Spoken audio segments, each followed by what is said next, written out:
Sports, and welcome back to Bite Size Sports. We have a super-sized episode for you today. The whole gang is here. Look at this; it's glorious. I'm beside myself with happiness. So to start things off, let's say hi to Sean first. Sean B, how we feeling? Feeling good, brother. Happy to see you dudes and get to chop it up with the squad, the founding fathers, originators. I like it, dude. Feels good, man. Feels good. OG BS right here. And it's only fitting, it is only fitting that one of the original members of Bite Size Sports took home the fantasy football crown in the Bite Size Football Fantasy Football League. And that is Nate. Nate, floor is yours, I guess. Well, I just got to say, I celebrated my victory with getting drunk off my winnings and took it on the back of C.D. Lamb, Amon St. Brown, and Christian McCaffrey. Hey, you know what? It was a good squad. Nate pulled it together as your commissioner of that league. I will say I'm incredibly disappointed in myself, but I won a league, so back to back fantasy football champion here. Look, I want you guys at home to know that I so dominated Nate's other league that he disbanded after one season. All right, just one and done. I'm the only champion that league will ever have. I might have only beat Nate by half a point in the championship, but every other game was domination. All right, absolute and utter domination. And we almost had a trifecta. Actually, at one point when we were setting up this episode, we thought we were going to have 3 champions on the pod today, because at one point, Sean B, and I hate to, I don't want to bring it up as a way to rub it in, but I think you deserve some of your credit too. At one point this year, you were a fantasy football champion, but those damn stat corrections, and this is not an ad for Sleeper, by the way, far from it, but yeah, Sleeper not being able to correct the stats in the right time. I still don't understand what happened or how it happened, but Sean B went from champion to, I think, 3rd place in a league. So, hey, Bite Size Fantasy coming to you in 2023. You might want to subscribe. You probably win you some money. Man, it was weird. I must say I've never experienced something quite like that. Like honestly, I mean I've lost games to point corrections before, but for it to be like 4 days after I done advanced to the championship round, and then won the championship round, only to have it stripped from me for like a fraction of a point. I think that's the part that hurt the most too. It wasn't even a full point, dude. He beat me by like 0.35 points or some stupid shit. So it was rough, but what's fair is fair. He did technically beat me, even though it was a late victory, way into the last round victory. But it is what it is, man. There's always next year, and I was a little salty. I think Nate said it best. Great Salt Lake didn't have nothing on my saltiness. He did say that in the chat. It did make me laugh for what it's worth. But yeah, man, it sucks. But what's done is done, and if anything, gives me more motivation for next year. So you dudes better watch out, bros. I'm coming. Absolutely, we're coming. Oh, go ahead. You know what's funny, Sean, is I bugged the league commissioner like 3 or 4 times about it because he wasn't responding. Just because I didn't want you to have the satisfaction of actually winning. Damn, Nate, that's fucked, but okay. Breaking news, Jesus. folks. Breaking news on the Bite Size Sports Podcast. It's funny. I actually didn't know that, though, because Nate, it's funny because, like, Brian did say something to me. He's like, yeah, so far, Nate's the only one that's hit me up about it. I'm like, well, damn. What the fuck, Nate? But it's all good, man. It is what it is. Like, I mean, to be honest, the dude did technically beat me, so it would have been kind of fucked up if I did take it all home and, didn't technically win. I wouldn't have felt good about that, to be honest. It would have been kind of shitty, so it all worked out. I don't know what the stat correction was that it fixed it, but I It don't. was a Neither tackle. neither of you have won that league, right? Otherwise, No. No, no, No, no. you are To be holding honest, dude, you I are was just happy fraudulently to make holding the on to playoffs. my championship, Nate. You have my title, but that's okay. We don't need to talk about it right now. Um yeah, no, it's a very good league, and for those who don't know, it's an IDP auction league, which I got surprisingly some love for on Twitter because I saw someone talking about how IDP leagues don't get enough love, and I quote tweeted it saying, not only is IDP the best version of fantasy football, but an IDP auction league is the primo choice. The only thing that could make it better, honestly, would if it had some, I don't know, maybe some dynasty elements. We do have the keepers in play in that league now, which makes it interesting. But man, I tell you what, I'm having a blast in the Bite Size Sports Dynasty Fantasy Football League, which you too, if at any point you become interested, spots will be opening up. And those of you listening at home, you can reach out to me, DM me, Kev Nevick, Twitter, Bite Size Sports, Twitter. Reach out to me. We would love to fill our league. In fact, I am willing to commission a listeners only league for next year if you all are here for it. But in the meantime, spots are gonna open up. Very likely not in the traditional Bite Size Sports Football League. Like that's pretty locked in, pretty wire shut. But I did a dynasty league full of Randys in Sleeper this year. The only member, I believe, our student assistant Dino, the Dino man, he is currently in the Bite Size Fantasy League. But other than that, it's just a bunch of Randys. So I'm happy to kick them out for the likes of you, especially the guy who beat me and knocked me out in the semifinals. But that's neither here nor there. Also, hey, got Joe Burrow and Justin Fields at quarterback in that dynasty league. So I don't know, man. If you join, send me an offer because I have an abundance of riches. But we, fantasy football, we're great at fantasy football here at Bite Size Sports, and we're not shy to tell you about it. But another thing that is new, at least to Sean and I, that's old hat for the degenerate Nate, is sports betting. Sportsbook betting is legal in Ohio. Sean, what's been your take so far? Has it hit your house like crack in the 80s like it has for a lot of poor Ohio folks? It hasn't made it into my household yet, not for a lack of trying. I did attempt to create an account with DraftKings like 2 nights ago. I was going to bet on actually the Pacers and Knicks game. I was going to bet on that, and for some reason it was giving me grief because like my address on my license doesn't match my actual current address, so it made me send a bunch of documentation in. And I kept sending the documentation in, but then they just kept sending me emails back asking me to still submit Wow. documentation, but I already had. It was weird, so I didn't end up getting to create the account. But funny, I think I just got an email while we were on the phone, possibly telling me I'm good to go. So maybe I'll be able to bet soon. But everyone that I know personally that even has any interest in sports that I know has bet it. So it does seem to be popping off pretty heavy here in Ohio. What about you, Kevin? Same boat. Yeah, it's hit pretty badly in my circle. Now, I personally, I didn't get as many free bets as everyone else in Ohio did because, well, I also am a degenerate and I already had FanDuel and DraftKings accounts from previous trips to Indiana and stuff like that. So I do have one with MGM that's sitting that I will cash in on that $200 bet, and that'll probably be the last account that I open. But what I have done is I have cashed in on the boosts, the what they're doing, not even necessarily just for they started just with new users, but now they'll do it just if you're in Ohio, they'll boost. So they're really still trying, which is very sad, right? They're really trying to get people hooked. Like that's the thing. Like a little bit of honesty here, a little bit of transparency. If you have an addictive behavior, like maybe stay away from sports betting. Do it. Bet $1 here, a couple of cents here and there.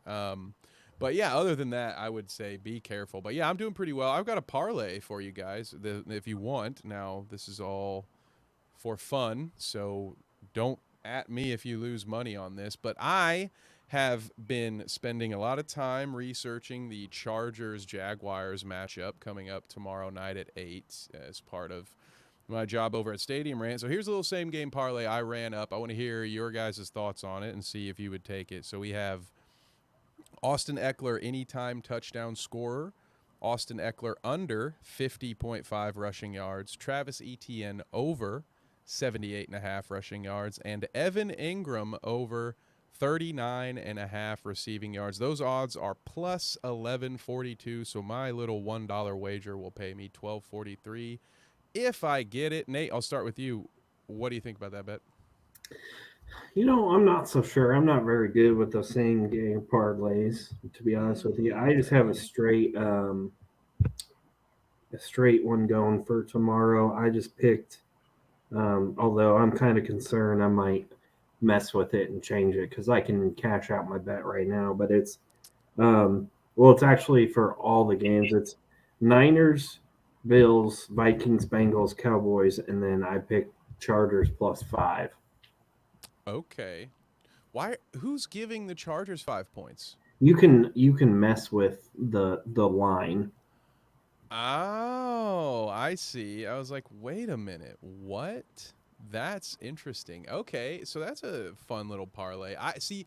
That's where we're different. So I don't like to bet the spread. I don't like to bet the outcome. I like to bet the stats. Like I like to bet same game parlays on props because looking, so for instance, like one of the reasons in another prop that I didn't get to play because he's not available on FanDuel right now, but Gerald Everett, the Chargers tight end tomorrow, 8 p.m. when they play against the Jags. Check this out. So Austin Eckler leads the Chargers with 107 receptions, but he's fourth on the team in yards. Mike Williams is out. And the Jaguars, while they aren't great at corner, they're average. Like they're averaging, I think it's like 90, their average receiver rating against them. That's pretty decent. But they are 30th in the league, like third to last in covering tight ends in the passing game. So look out.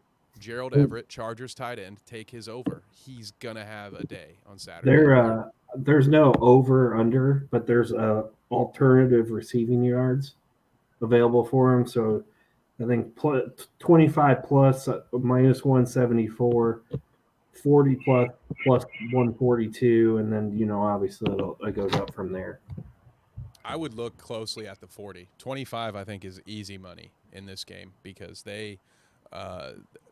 someone's going to have to be open, right? If it's playoff football, so one would think, you would exploit the weakness of the other team rather than trying to force feed. And that's the other thing.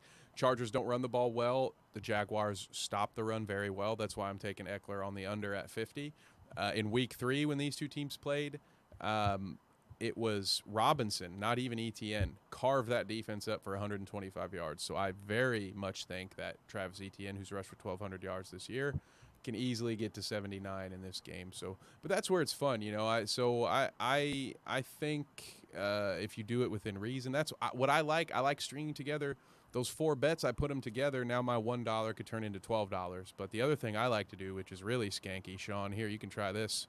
I like to go and look at games that are pretty much a foregone conclusion. I can't remember if it's DraftKings or FanDuel that will let you do this, but I've been doing it a lot with Premier League football, with some soccer games for those of you in America.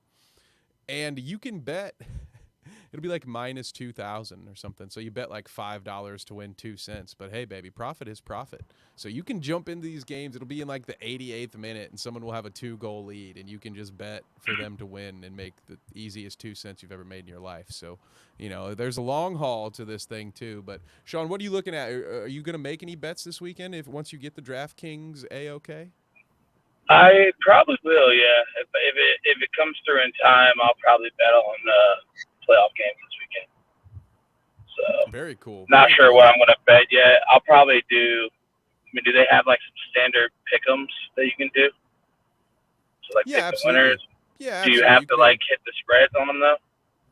I think you can bet a money line. Yeah, you can just bet a straight. You can just pick a winner. So they'll have some options, and yeah, once you get in there, man, feel free to reach out to me, and I don't mind talking you through a couple of bets. Just don't tell anybody I helped you if you have to sell your house to pay for your addiction.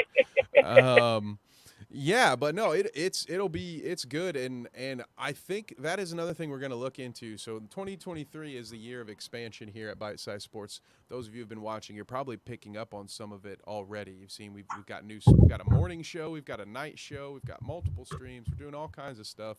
One of the other things we really want to do is build this community. So we're talking about bets now. I don't know about you two, but I have been initiated into a couple of different gambling groups now where they share some bets that they've made. So if that is something, again, if the audience is interested, I'd love to talk bets with you and get in the mix and chat it up. So we'll see who is the big moneymaker this weekend, but I think that's a good time to transition into our playoff predictions. We all filled out a bracket at, what is it, myplayoffbrackets.com. I can't remember the exact name, but it's incredibly user-friendly. I will say that. So before we get into our official picks, I'm going to throw this one up first because Nate already backed out of one pick. So we're just going to put his unofficial first taste picks up here because I don't dislike them, by the way. Niners Bills, that's a very 1990s-esque Super Bowl. I am here for it. I would have loved it 30 years ago, but I'd be okay with it now. So we've got that. I'll go ahead. Actually, you know what? I'm going to save my special one for the end. So let's go. Let's see. I don't want to start with either of you two either. Let's let you tear apart someone else's pick first. Let's see. Oh, I think I'm missing Lenny's upset special. So let's pull up Dino the intern. Look at this, boys. What's the first thing that pops out at you when you see this bracket? Lenny or Dino is dumbo with his NFCO pickos. Ooh. A little pig Latin going on here, huh? I see what you're doing. Not a fan of Tampa Bay going all the way, huh? No, Not not at at all. all. Sean No. agrees with that. Well, do you see that? So let me ask you this. Tom Brady is 7-0 against the Cowboys. Do you think the Buccaneers will at least beat Dallas? Yes.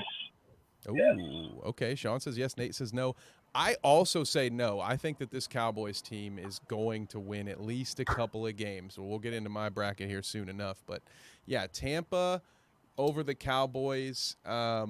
Giants beating the Vikings on his. Can I just say right now, and I'm actually going to bring this down so that I can be held accountable for the words that are about to come out of my face. There could not have been a worse playoff matchup in the history of the league than this Vikings team versus this Giants team. I swear to God, the only way one of these two teams could have won a playoff football game is this situation for them to play each other. Neither of them belong here, and I will not be watching. 4:30 on Sunday, guys. That's when you take your nap. Any disagreement here? Is there a worse wild card matchup It, for you? it'll be competitive, I guess. I would say the worst matchups are the AFC ones, the Dolphins Bills with the corpse, or well, not even the corpse, but Skylar Thompson, who, he's like a creative player in Madden that only has like a 70 rating. And then, um, and then I mean, who's playing for the fucking Ravens at quarterback? Like seriously. I will And have to that's I look the it up want to because it's say not. it's Huntley or whatever his no, face is. I think he's out too. Huntley is also Or hurt. Walker. What's his Yes. name? Walker, dude. I Let can't remember us his see. name, but something Walker. T. They Walker or something like that. they do have a third stringer rolling. I'm pulling up their depth chart right now. Anthony Brown. Anthony Brown is the quarterback. So Huntley's still listed as questionable. So that could be a chance. But yeah, I agree with you. That one is probably going to be pretty boring. I, for one, I did bet. I'm one of the few people, I think, that even after, actually immediately after they announced Skylar Thompson as the as the starting quarterback, I went ahead and threw $1 on Miami because I think they will cover the spread. It went from 10.5 to 13.5 with that. So, and I just think it'll be tight. I won't be surprised to see the Bills win by 2 touchdowns, but I don't know. I don't expect Miami to just roll over here. But yeah, there are going to be some stinkers. If I'm going to be honest with all of you, I think the best watch the games tomorrow. Watch the Saturday games, and then Sunday is going to be kind of a meh. You've got Bills, Dolphins at 1, Vikings, Giants at 4:30. I don't even remember what the Sunday night and then the Monday night games are. But yeah, Sunday afternoon, great time for choring because, it is not going to be good. So I will go. Let's go to Hey, I do Lenny. want to. Oh, go ahead. Did I lose you?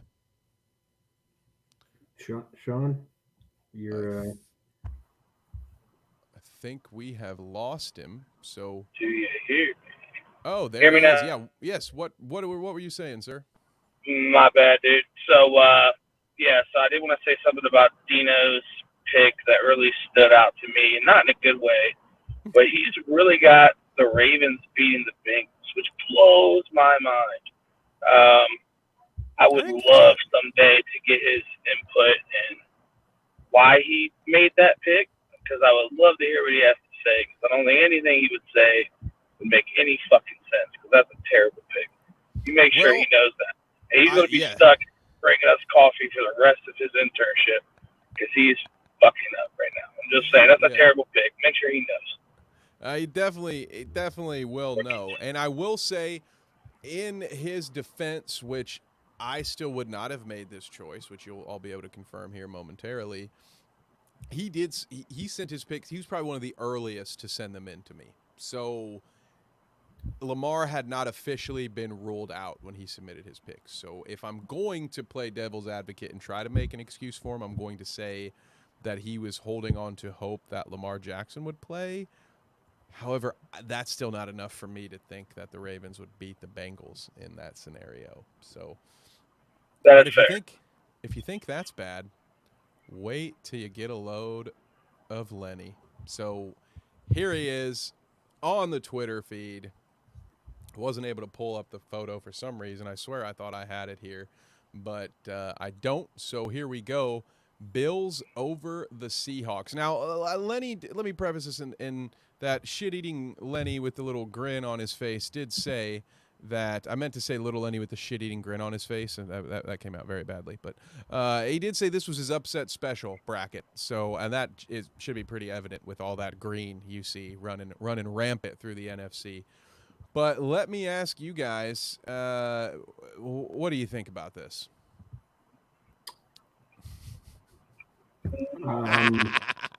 I got a Go trash Bills, baby. can. I got a trash can over here somewhere that I can throw this in. I'm doing this. I'm trying to make you guys look good. All right, Lenny. We don't. There's not a lot I can say about Lenny right now. There's entire books been written about Lenny and his ways. So, Sean, just any thoughts here? Here's how I'll reframe this. Here's how I'll bring this into something cohesive and coherent. How far do you think the Seahawks can actually go? Do we even see them getting past San Francisco? Let me remind you that the San Francisco 49ers are starting some dude named Brock Purdy at quarterback. Who's He's looked really fucking good, mind he's you. looked pretty good. I just want to go on the record saying that I swooped him up on the waiver wire. He did some pretty good stuff for me those last few weeks of fantasy football, I'm going to say. Hey, He's been playing good. He's averaged at least 16 points a game in fantasy, which isn't terrible for Mr. Irrelevant, you know what I'm saying? absolutely, dude. Hey, and waiver wires are what wins you championships. I will stand by that.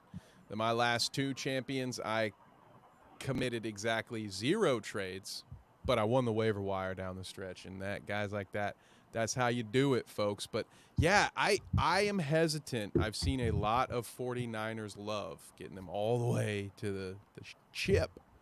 I just don't know about that. I'm not ready to give them that kind of grace. And I really do think, although I think Lenny's ridiculous here, having Geno lead the team all the way to the Super Bowl, I will not be surprised to see the Seahawks playing the Eagles in the divisional round. I would not be surprised to see the Seahawks get past the 49ers here.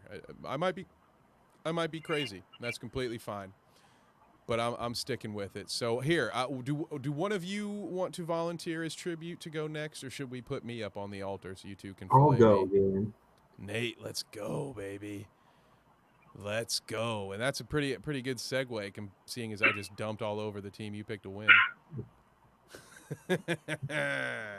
What do we got here? Let's go round for round. Since with the three of us that are here, I think we can dive in a little bit deeper, right? So Bills over Dolphins, I got no problem there. Sean, jump in when you hear something you don't like. How about that? Okay. Bengals over Ravens, Chargers over Jags. I think that's going to be the most fun matchup of this first weekend. Chargers Jags is the game to watch. A real coin flip for me. I won't be surprised at this outcome, but maybe that's where we stop on the AFC side, Sean. You seen this? Chargers over the Chiefs. Now, no one knows the AFC West better than you, at least no one in this room. Can you hear me? Yes, I can. Okay, I just want to make sure my thing was acting up a little bit again. But yeah, I mean that's going to be interesting. I will wait. Well, I haven't revealed my picks yet, but I think my pick of that will kind of be pretty revealing on how I feel. But yeah, the Chargers Chiefs would be an interesting matchup for sure. I don't want to see either team win, to be honest. So they both can suck a big one. It's up to me, right. But yeah, this is a decent little bracket though. I agree with quite a bit of these. There's a few picks that we differ, but I mean these are actually we have fairly similar brackets in a lot of these games. So I don't know. It's not bad at all. I like that he's got the Bengals advancing, which is dope. Because I don't see the Ravens. Honestly, the Ravens don't belong. And in my opinion, like they just don't belong this year. Like they don't have Lamar Jackson. Like they shouldn't even be here. But that's just my opinion, bro. I don't disagree with that. And I will say, Nate, my favorite game that you've picked, the Niners versus Cowboys in an NFC championship, would be very cool to my nostalgia-hungry brain. So, yeah, that one is good. I like that. Sean, we're gonna go to me next, and then you, because I actually have two of them, and I'll so that way you guys don't have to deal with me back to back. I'm gonna slide myself in here. So here we go. This is mine, boys. Do your worst. I will say this was my first take. I did multiple of these, but I decided that it was best just to stick with my original first take for the show. So that way I'm not flip-flopping all over. So this was the first bracket I made when I discovered myplayoffpicks.com.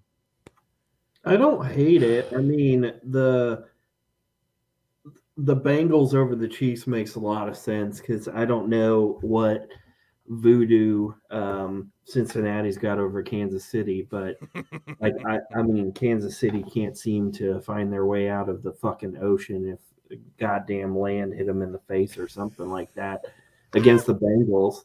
So that one's not too bad. I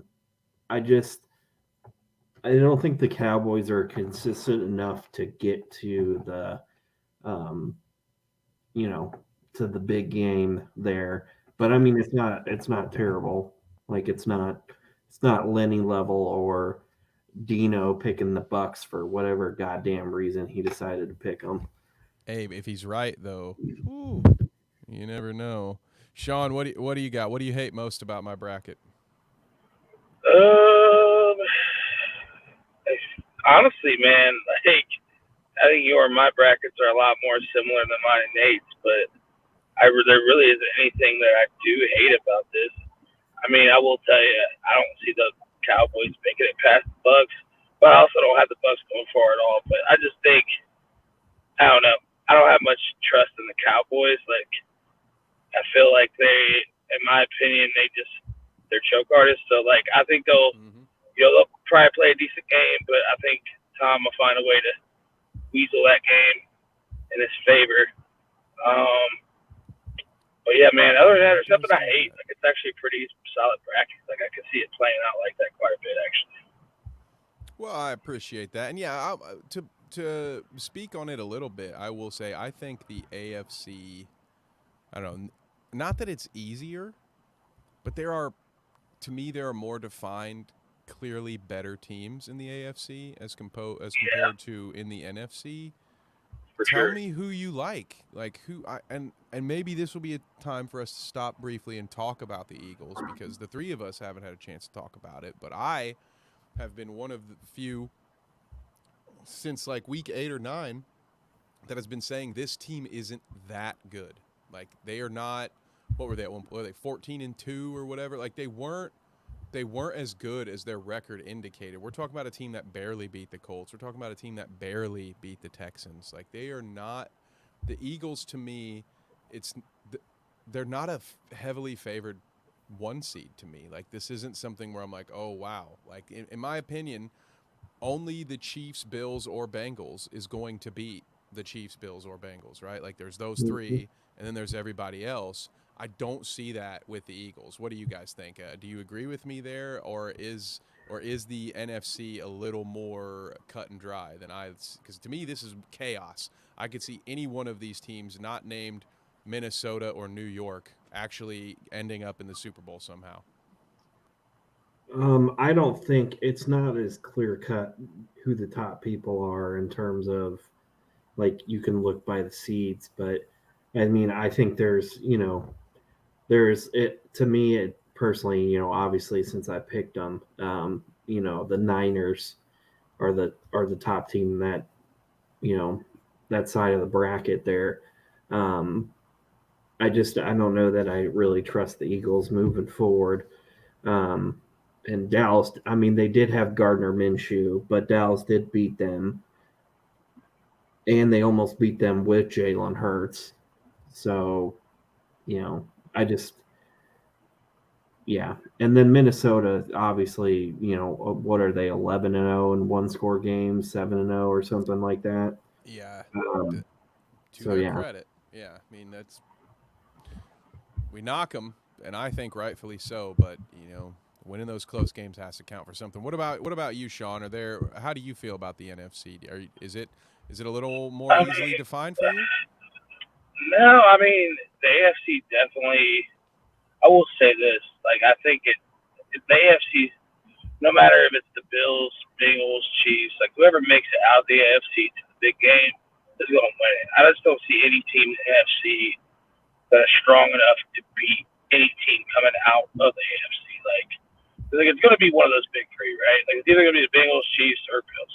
Like I don't see it being any other team but one of those teams. So like whichever of those three make it, any of those three teams could easily beat any team in the AFC, whether it's the Eagles, Niners, Cowboys, whatever. Um, but as far as the NFC goes, yeah, I think there's really only a couple teams like the Niners and the Cowboys that I think are strong. I guess like I don't know the Eagles. I meant to say the Eagles, not the Cowboys, but the Eagles or the Niners um, are probably going to make it. I think.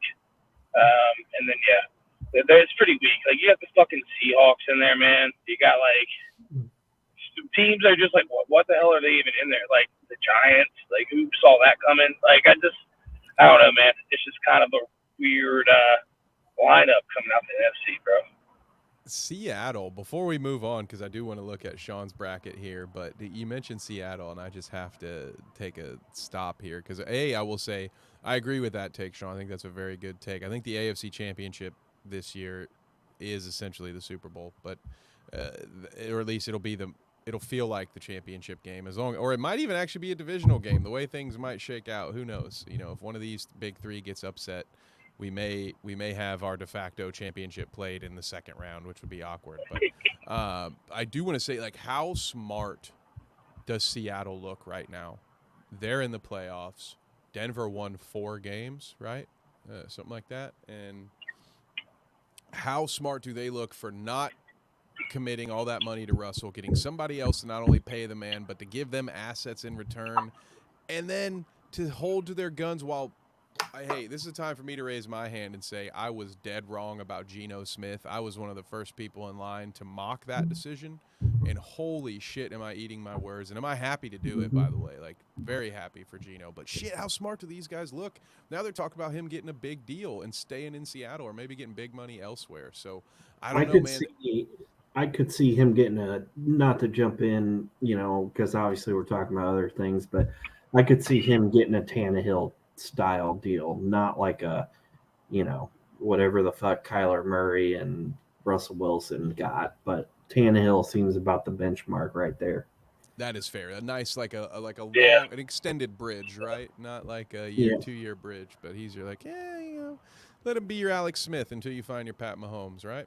Mm-hmm. So now it is time for Sean B's bracket. So what are we thinking here, Nate? I see Tampa winning against Dallas, which we've talked about why that makes sense. I have a really hard time betting against Brady, but I did it.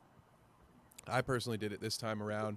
Giants over Vikings. That's been a pretty popular pick in our groups so far when I'm looking at these. And then we got the Jags. Yeah, man, look at that. That divisional, Chiefs. It's either going to be Chiefs Jags or Chiefs Chargers, and then Bills Bengals. We are all fairly damn certain of that. Yeah, I don't hate it. And I mean, it makes sense. You're playing essentially chalk on the right side, with the one exception being the Giants getting that dub. But then with it playing out with the 1 against the 2, I mean, it makes sense. It's a very logical bracket. I have a really hard time seeing the Eagles get to the Super Bowl, but I had a hard time seeing the Bengals in the Super Bowl at this time last season too. So absolutely well within reason. I can't explain why I got the Eagles going. If you would like me to. Absolutely, I would love it. Yeah. So as you see, I got the Niners and the Eagles. I do see the Niners getting to the NFC Championship, but my thing is, like, man, as good as Brock Purdy's been playing, I think Jalen Hurts is a more talented quarterback, and I think he will overcome anything the Niners throw at him. Like, the key is going to be, can they stop the Niners pass rush? If they can stop the Niners pass rush and keep Jalen Hurts alive, like, I think he'll be able to do enough with his feet, especially, that he can pull out the victory. Because, dude, he's doing some incredible things, not only with his arm, but just the way he can, like, it's almost like, kind of Lamar Jackson-like, the way he can move with his feet, and he can score a lot. I mean, having him on my fantasy team this year really did make me realize just how good he was as far as, like, what he can do numbers-wise. So I think, to make your point, Kev, like, there was a lot of close wins that they had, some that they definitely scraped by with. But the fact is, they still came out number 1 seed, which I think speaks to the talent on that team. Their defense is really good too. The Eagles' defense is pretty solid, so I think they can do enough to shake up the nerves on Brock Purdy. And like I said, if they can keep Jalen Hurts safe and keep that pass rush away, I think they could pull out this victory. So that's why I got them going to the big game. I like it. It's very sound. And I will say, just to throw in while we're piling accolades onto Jalen Hurts, I don't know if you guys caught this. Tom Brady was not impressed. In fact, Tom Brady hit the reporter with his version of Cool Stat Bro, which I have saved that video now because we will maybe be enhancing Cool Stat Bro into this. But yeah, Jalen Hurts is also now the best and most efficient QB sneaker of all time, apparently, or at least this season. He's been the best at converting those. So even the little thing, like very small things you might not think about, but hey, one thing you can almost guarantee it: if the Eagles get inside the 5, you can put 6 on the board. And when you have a guy that can do that, that can virtually sneak the ball in from 2 yards out, that is very valuable. It might sound like I'm overinflating it, but you try to score inside the red zone in the NFL and then tell me that that's not a valuable skill, even though Tom Brady, now that he's not the best at it, is one to scoff at the ability that it requires. But that's not like Tom Brady's a petty person or anything like that. It's not like he's a sore loser and bad winner, but I don't know anything about that. I just know he weirdly kisses his son on the mouth for too long. But anyway, speaking of weird things, I want to show you guys the final bracket, all right? Now, this is meant to be taken with the utmost seriousness and respect. So here we go. Boom. This is what's really going to happen. After 30-plus years waiting for their chance, the Buffalo Bills will make it all the way to the Super Bowl. And who will be standing in their way, boys? None other but their Darth Vader, their empire, the Dallas Cowboys. In what would be really like, this is so fitting of 2022. We've got the requel aspect. We've got like the nostalgia pop here. We're redoing an old 90s Super Bowl, but this time, right? This time we think that those plucky little upstarts in Buffalo, they're actually the better team, and they're going to win it this time. Newsflash, that Buffalo team in the 90s was the better team sometimes, too. They had a very powerful offense. Whoo! So I'm telling you, if you see Bills, Cowboys in the Super Bowl, run for the hills, Bills fans. I don't have the heart to see this happen to you again. But, yeah, I couldn't help myself. Once I saw that was a possibility, I said, you know what's really going to happen? It's going to be Cowboys versus Niners in the NFC champion. I'm just going to get all my 90s nostalgia, boys. That's what's going to happen. We're going to get – I need to fix one thing about this, I think. Won't be the – oh, wait, Niners – that's where it was. Yeah, Niners, Cowboys. Look at – I mean, as a fan of the NFL in the 90s and 2000s, like, look at some of these matchups. You'll get a Chiefs-Chargers over here. You'll get 49ers, Cowboys, Eagles. You got 3 different divisional games up in here. And then Eagles, Cowboys. I don't know. Again, some of y'all might remember before Andy Reid got his shiny Pat Mahomes toy, he used to make regular stops at the NFC Championship with the Eagles. So I don't know. This is what I want to happen in my heart of hearts. Just don't tell any of the Cowboys fans I did that. I really don't want them thinking I'm on their side. I can't have that, boys. I can tell you all really loved my Cowboys bracket. It's fine. It's fine. It's fine. I have a palate cleanser for you, all right? You're going to like this. You're going to like this. Get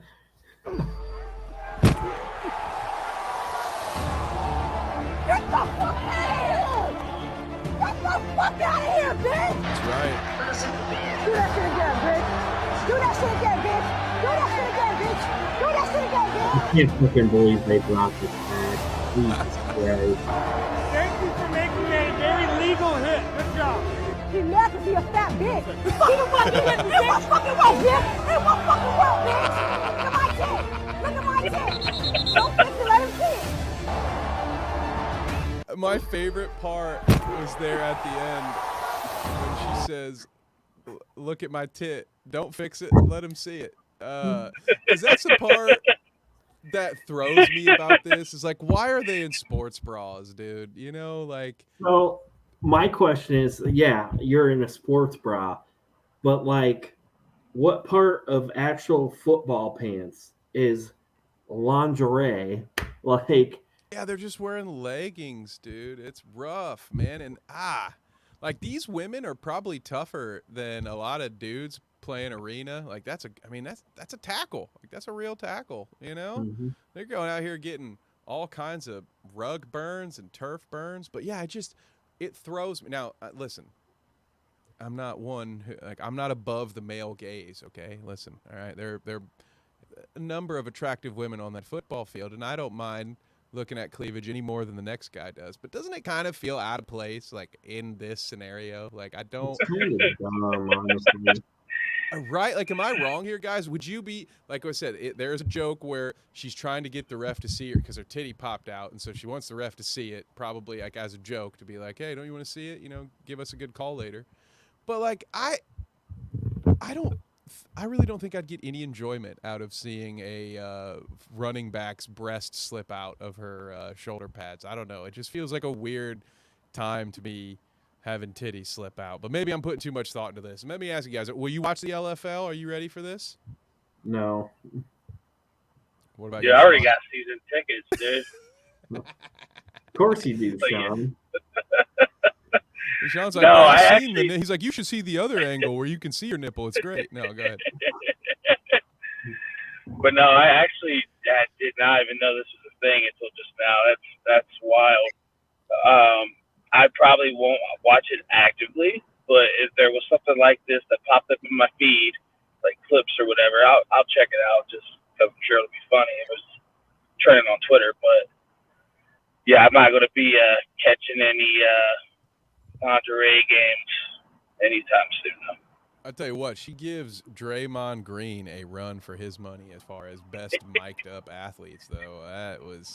That is just something else. So I had a lot of fun with that. And before we go back into any more football stuff, I wanted to give Nate a chance. Nate's got some big racing news coming down the pipe. Now, before we dive into it, I want to remind all of you that we here at Bite Size Sports, we're a little into the racing game, all right? Now, it doesn't always go our way, but we're into it, all right? We really want you to support our guy, David Westergreen, driving our Bite Size Sports car. Big fan. One day maybe we'll have Nate out here in the iRacing world, but listen, we are on our way. Nate and I will be covering some races again this year. We've covered races before. Check it out on the channel. Check it out in the archives. But anyway, now I hand the mic off to our resident racing expert covering the race beat. Nate B., what you got? Well, not really. One of them's not really little. One is apparently Travis Pastrana is going to be attempting the Daytona 500 next month. Oh. For those who don't know, he's big like motocross, nitro circus, that sort of stuff. So this is, he's done some races before, but this kind of off the cuff, like nobody expected this. And then the other one is Kyle Larson, who is the 2021 Cup champion, is going to be running the Indianapolis 500 in 2024 and doing the double, which is running that and the Coke 600 in the same day. So 1,100 miles of racing in the same day. Oh, my God. That does not sound fun at all to me. Nate, you have a better appreciation for the sport, I would say. So let me ask you, even with your love of this sport, if given the opportunity, would you do both of those races? Like, I just feels like that's too much. Yeah, I would. I would, but I'm also not in the shape to do it or the skill to do it or anything like that. But it's been done a handful of times. The first time it happened was in '94. Tony Stewart's done it twice, and he's been the most successful with I think it was a 6th place finish and a 3rd place finish, and ran all 1,100 miles and was the only person to ever do it. Most recent time was in 2014 with Kurt Busch.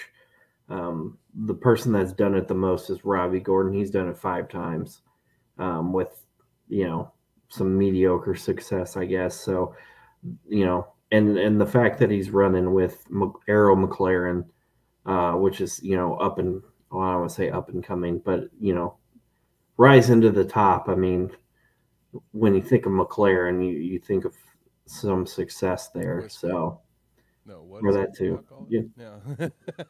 So it'll be interesting to see how it does and how good he'll be, next year. So, and of course, like clockwork, they announce it 500 days before the 2024 Indy 500, whether that was on purpose or what, It's a nice touch. We'll give him credit for it being on purpose. It's quite a coincidence if it wasn't.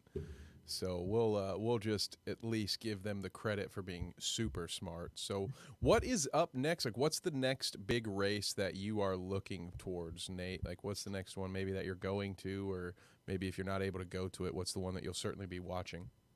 You've got the Rolex 24 hour. I'll watch a little bit of it, but it's Rolex 24 hours at Daytona. So it's 24-hour race on the Daytona road course.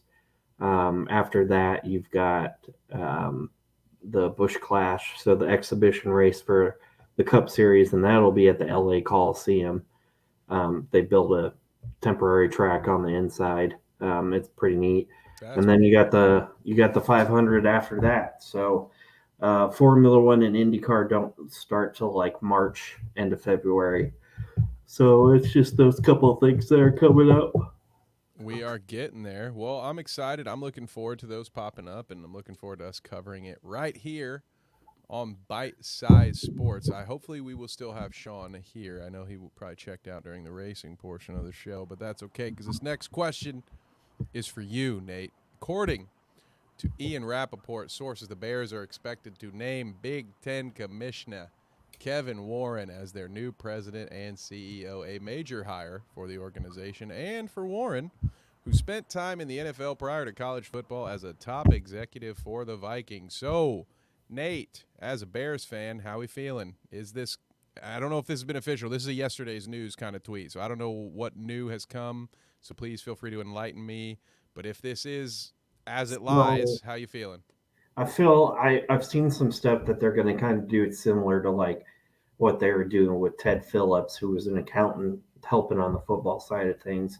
So if that's the case, I'm a little less warm to it. But I mean, I think they hired him because he, helped the Vikings get that massive, stadium. So that part of that is like they're trying to buy the Arlington Park site and build a whole basically like a SoFi stadium complex like they have out there, or some of these other stadiums like Gillette Stadium is older, but they have like Patriots Town and bars and stuff like that. I mean, Lambeau Field, there's a whole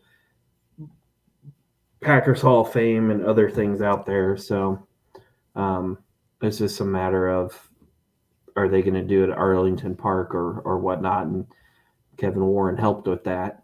I don't think he was as popular in the Big Ten, but you never know. Yeah, that's fair. And I thought it was an interesting hire. And now hearing your explanation makes me, I guess, feel a little bit better about it. But yeah, when I'm sitting here thinking, like, what does the commissioner of the Big Ten, how does that translate to running one professional football team? I don't see a lot of correlation there, but knowing that he at one point had done some things for the Vikings, then maybe that's good. So sounds like it's not the worst hire in the world.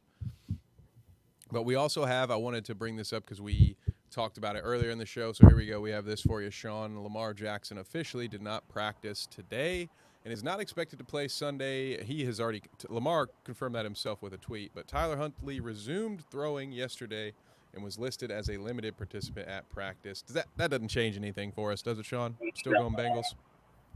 Yeah, I'm still going Bengals. I mean, I'm not surprised Lamar's not playing, but yeah, I mean, like I said, even if he was, I still would be taking the Bengals just because. I mean, I don't know. I just think the Bengals are that team this year. There's something about it, the energy. I mean, them coming so close last year, coming up short. You could definitely tell they got a little bit of a chip on their shoulder, and I'm usually one not to bet against a team like that. It's definitely feel like they got something to prove. So, yeah, I would be taking them regardless if Lamar was playing or not. Yeah, that's fair. And you bring up a good point about the Bengals. The old Super Bowl hangover adage, that used to be a thing for a while where the team who lost in the Super Bowl wouldn't even make the playoffs the next year. And so for me, if you eclipse that threshold, like if you're able to get past the whole we didn't even make the playoffs thing, then all right, you're the defending AFC champion and you're back. You got that chip on your shoulder. And then they had that unfortunate situation with the DeMar Hamlin thing with the Bills, where it seems harsh to phrase it this way, but I don't know how else to phrase it. But in a sense, the Bengals kind of got punished in that one. It was obviously unprecedented situation. I don't expect them to be able to handle it differently or better. But yeah, I mean, the Bengals probably, and not that they're having any ill will towards DeMar, but I'm sure it's an added chip of, okay, the NFL didn't really do anything to help us here, so now we're a little bit pissed off. Almost as pissed off as I am. See that Twitter is still using a photo of Domantas Sabonis when the Pacers are trending. How pathetic is that, guys? Like, this guy has not been on this team for over a year now, and Twitter has not updated the photo. Of course pathetic. They haven't, because no one cares about the Pacers. Oh, get out of here, man. Get out of here. At least 20 people care. So many people care. While I find the next story, did you guys see this one? The NCAA has tightened transfer rules for players who have transferred more than once in their careers. I hate this. Nate, how do you feel? I mean, I don't fuck them, I guess. I mean, I haven't really looked into it too much. I mean, there are some ridiculous ass lot of transferring, but Yeah. at the same time, like, you don't hold coaches to their contracts and stuff. So I was wondering if you would get there because that's where I was going. Like, when are we going to do the same for coaches? When are we going to say, hey, your 2-6 team, yeah, actually, you can't go take another job somewhere else because you have to sit here and finish out the year. Otherwise, I don't like this at all. I don't care if a kid transfers 6 times in 4 years. I don't really care. As long as coaches can still leave them in the dead of night like the Baltimore Colts, then I am going to side with the players. They're the ones generating the income here anyway. Like, let's not kid ourselves. Nobody is going – if Nick Saban's ass gets put out in the street, millions of people are still going to watch Alabama football. I promise you. I will bet everything in this room on it that those fans don't walk with Nick Saban, that the Clemson fans won't walk with Dabo Swinney, all right? So allow these players the same flexibility that you allow the dickheads who make $8 million off of their hard work. Meanwhile, I don't know. I'm going to withhold – I'm not going to judge all college coaches based on some of the bad ones, but I'm just going to say they're not all worth their money, and they get to come and go however they please with guaranteed money, yada, yada, just a bunch of bullshit that I do not like. So why would we be, taking it out on the players here? So did you guys see this? I don't want to ask for opinions if we haven't seen it.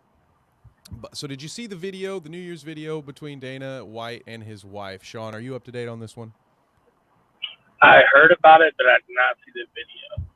Okay, fair. Nate, I heard that he opened up a can of whoop ass on his wife or something crazy like that. Is that the case? Yeah, they were slapping each other, I do believe. But yeah, he definitely slapped her. Nate, have you seen the video? Do you know what I'm talking about?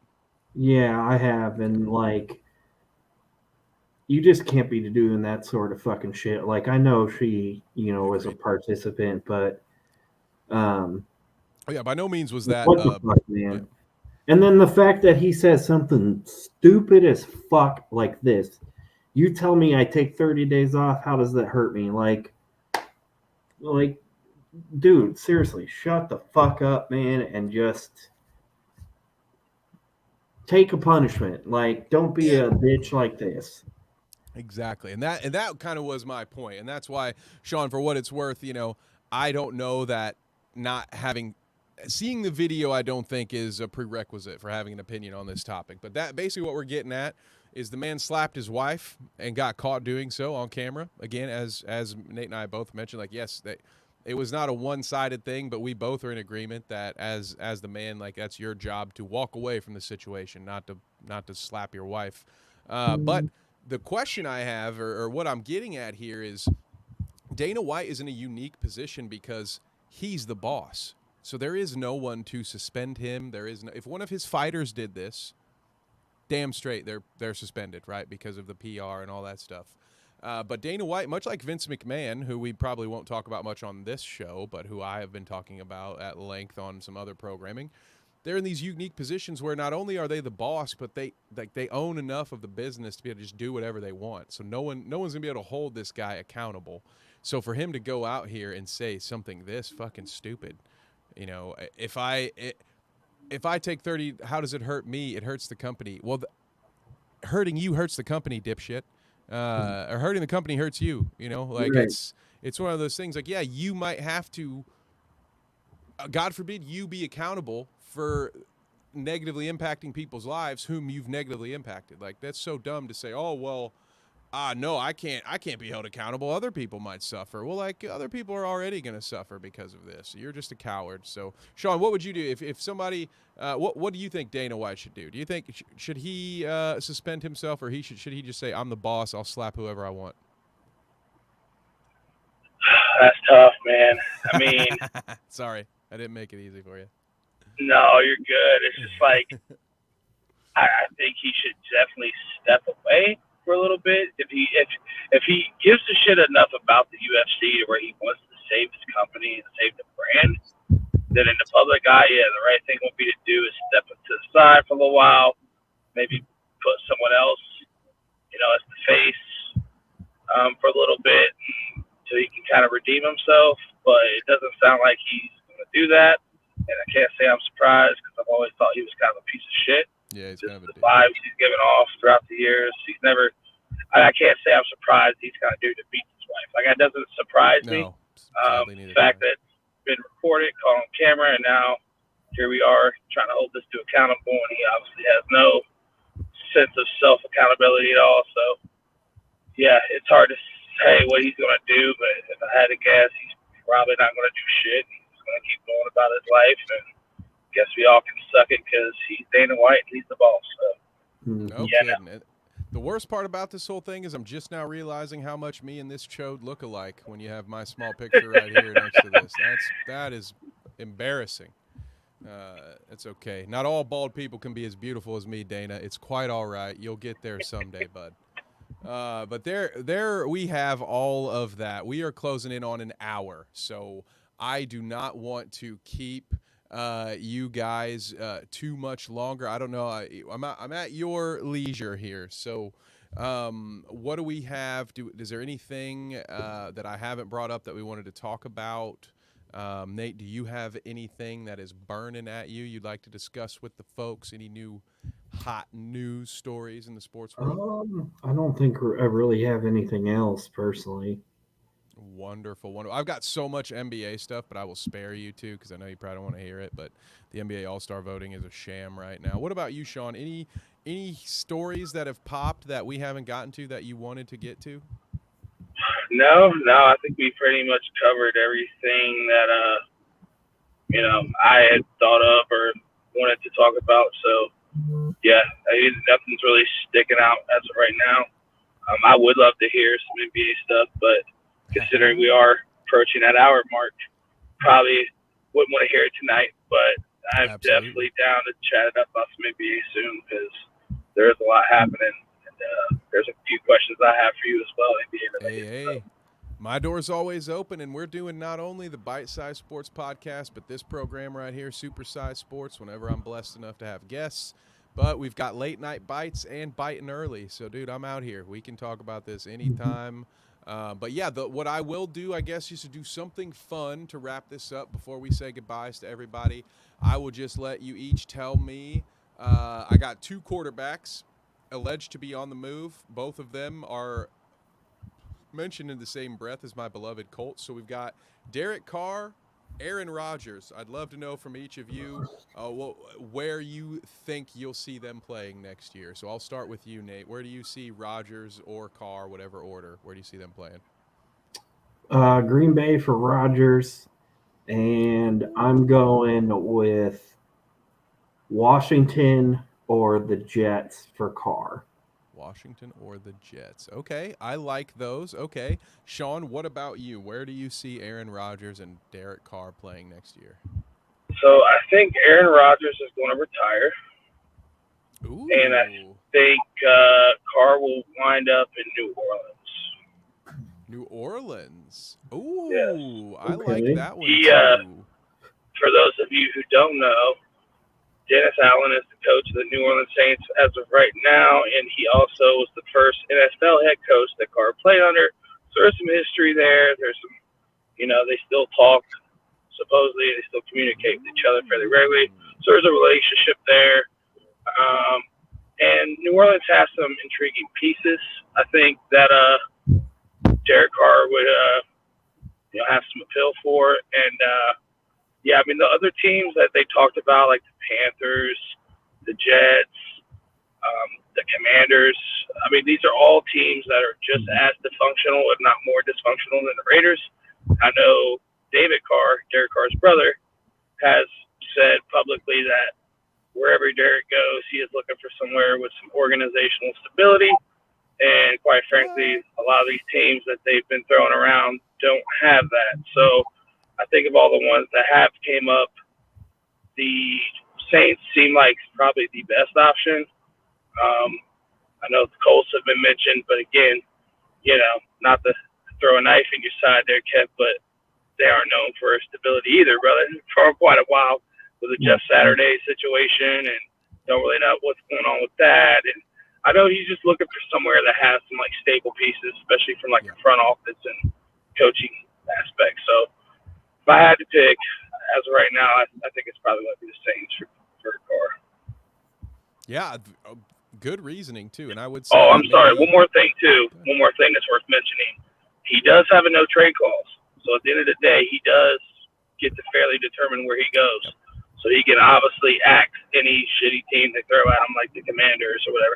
I just don't see that. I just don't see him going there for the fact that, dude, that's just a shit show of an organization. It's a definition. I mean, they're right there in the same boat as the Raiders for just being dysfunctional. So I don't see that happening just for that reason alone.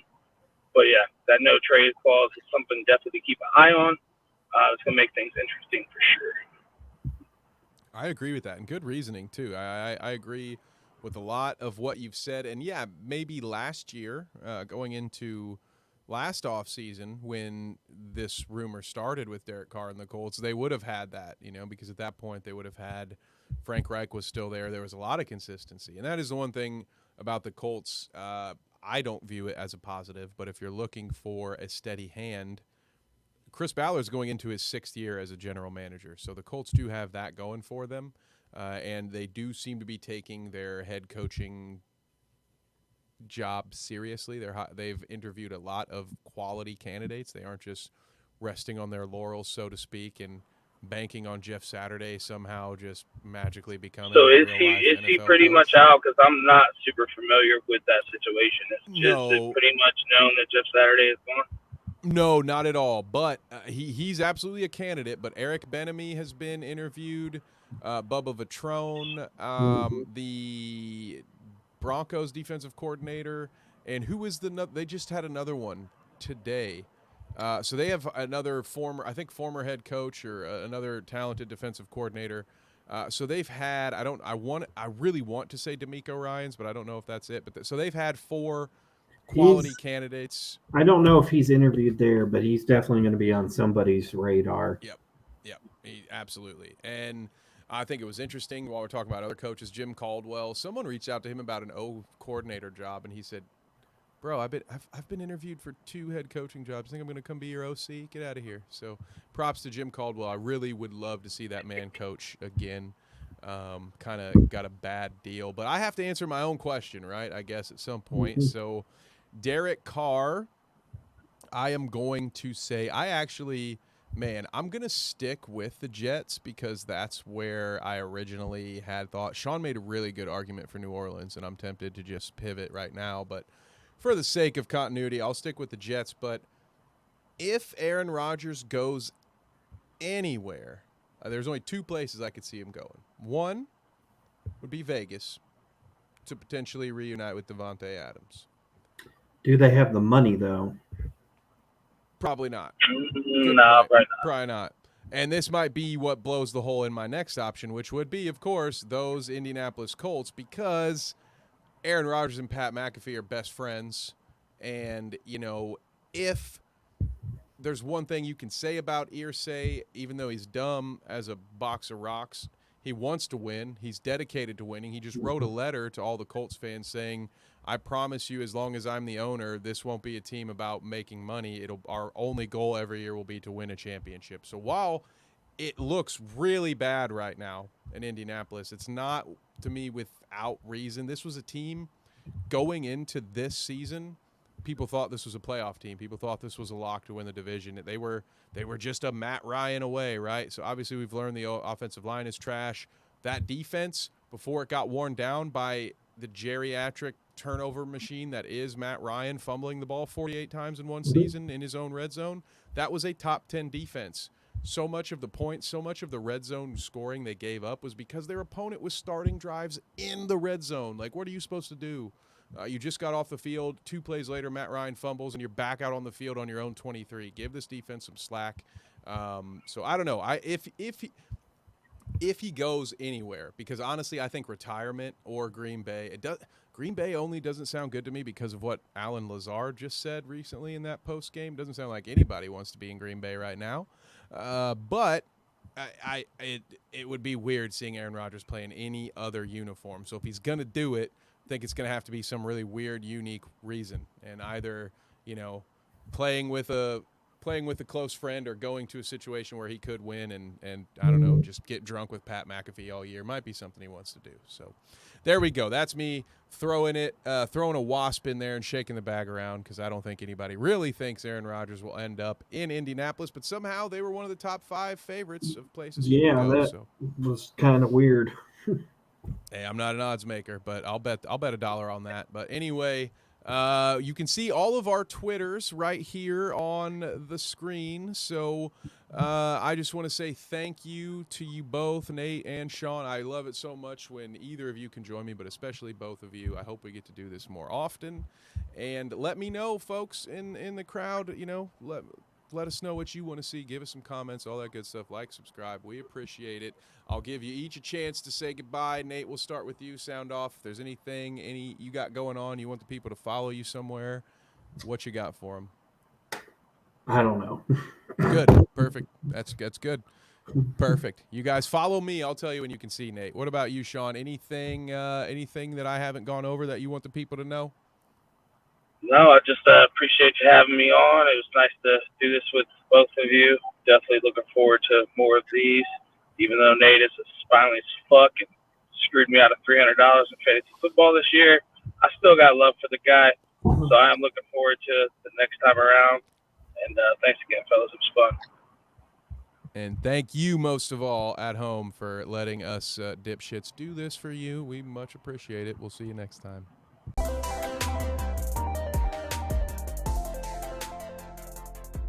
This dude just did this